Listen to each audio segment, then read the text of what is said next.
பனியில்லாத மார்கழியா படையில்லாத மன்னவரா என்ற காதல் பாடலில் கவிஞர் கண்ணதாசனின் வரிகளில் இப்படி ஒரு வியக்கத்தக்க நுட்பமா என்ற ஒரு சுவாரஸ்யமான தகவலை பற்றி தான் இந்த பதிவில் நாம் பார்க்க போகிறோம்.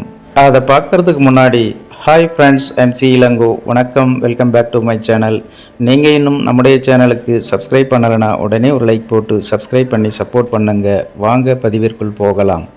மக்கள் திலகம் எம்ஜிஆர் நடித்த திரைப்படத்தில் மெல்லிசை மன்னர் MS விஸ்வநாதன் இசையில் பாடல் எழுதிய கவியரசர் கண்ணதாசன் நுட்பமான சில வரிகளை இணைத்து பாடலை பெரிய வெற்றி பாடலாக கொடுத்திருப்பார். இந்த பாடல் குறித்து பலரும் அறியாத ஒரு தகவலாவது, 1963ஆம் ஆண்டு இயக்குனர் ASA சாமி இயக்கத்தில் வெளியான திரைப்படம் ஆனந்த ஜோதி.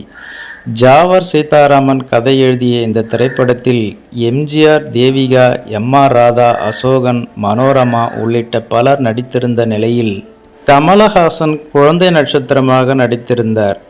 மெல்லிசை மன்னர் MS விஸ்வநாதன், ராமமூர்த்தி இணைந்து இசையமைத்த இந்த திரைப்படத்திற்கு கவிஞர் கண்ணதாசன் பாடல்களை எழுதியிருந்தார். ஆனந்த ஜோதி என்ற இந்த திரைப்படம்தான் எம்ஜிஆர், தேவிகா இணைந்து நடித்த ஒரே தமிழ் திரைப்படம். வில்லன் நடிகர் PS வீரப்பா இந்த திரைப்படத்தை தயாரித்திருந்தார். இந்த திரைப்படத்தில் இடம்பெற்ற அனைத்து பாடல்களும் ரசிகர்கள் மத்தியில் நல்ல வரவேற்பை பெற்றிருந்தது. குறிப்பாக பனியில்லாத மார்கழியா என்ற பாடல் காதலர்கள் கொண்டாடும் பாடலாக இன்று வரை நிலைத்திருக்கிறது. ஆனந்த ஜோதி படத்தில் பள்ளி ஆசிரியராகவும் கவிஞராகவும் எம்ஜிஆர் நடித்திருப்பார்.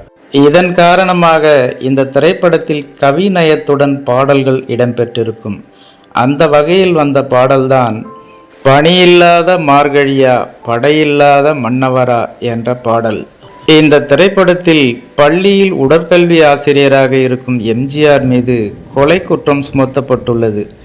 குற்றமற்ற எம்ஜிஆர் தனது காதலி தேவிகா, தம்பி கமலஹாசன் ஆகியோரின் உதவியுடன் எப்படி தன்னை நிரூபிக்கிறார் என்பதுதான் இந்த படத்தின் கதை. இந்த படத்தில் தேவிகாவுடன் காதலில் இருக்கும் எம்ஜிஆர் பாடும் பாடலான பனியில்லாத மார்கழியா படையில்லாத மன்னவரா, இனிப்பில்லாத முக்கணியா, இசையில்லாத முத்தமிழா, அழகில்லாத ஓவியமா, ஆசையில்லாத பெண்மணமா, மழையில்லாத மாநிலமா, மலரில்லாத பூங்கொடியா என்ற பாடலாகும். இந்த பாடல் ரசிகர்களிடையே ஒரு நல்ல வரவேற்பை பெற்றிருந்தது. பொதுவாகவே தமிழ் சினிமாவில் கவியரசர் கண்ணதாசன் எழுதும் கேள்வி பதில் பாடல்கள் ரசிகர்களிடையே ஒரு நல்ல வரவேற்பை பெற்றிருக்கும். அந்த வகையில் கவியரசர் கண்ணதாசன் எழுதிய இந்த பாடல் கேள்வியாகவே அமைந்திருந்தாலும் அந்த கேள்வியிலேயே பதில் வரும்படி அமைந்திருப்பதே இந்த பாடலின் தனிச்சிறப்பாகும் என்பது குறிப்பிடத்தக்கது. ஓகே ஃப்ரெண்ட்ஸ், கவியரசர் கண்ணதாசனின் வரிகளில் கேள்விக்குள்ளே பதில் என்ற இந்த ஒரு சுவாரஸ்யமான பாடலை பற்றி நீங்கள் என்ன நினைக்கிறீர்கள் என்ற உங்களோட கருத்துக்களை மறக்காம கமெண்ட்ல பதிவிடுங்க. மேலும் இது போன்ற வேறொரு சுவாரஸ்யமான தகவலுடன் சந்திக்கலாம். அதுவரை உங்களிடமிருந்து விடைபெறுவது சி இளங்கோ. நன்றி, வணக்கம், வாழ்க தமிழ்.